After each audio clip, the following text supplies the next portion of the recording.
Assalomu alaykum hurmatli obunachilar. Men ko'rib turibsizlar. Va talabalarimiz to'garak jarayonida mushak stimulyatorini yasadi. Mana ko'rib turibsiz, oscillografda chiqadigan signal ko'rinib turibdi. Bu yerga elektrodlar ulanadi. Hozir mana talabamiz o'zi bunda qanday elementlar qatnashganligini, nima jarayon bo'lganligini to'liq tushuntirib beradi. Assalomu alaykum hurmatli obunachilar. Mana bizda avvalambor o'zining maxsus platasini olganmiz. Arduino Uno 3. Unga jumping shunlar orqali mana misol uchun ko'rsak bo'ladi.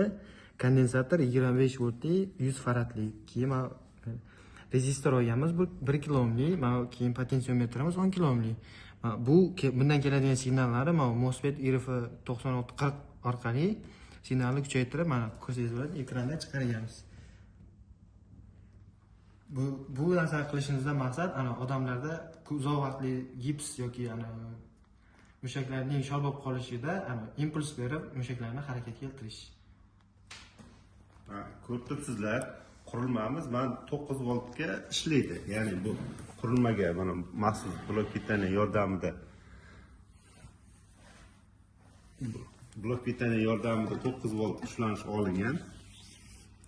Mana ishlab turibdi.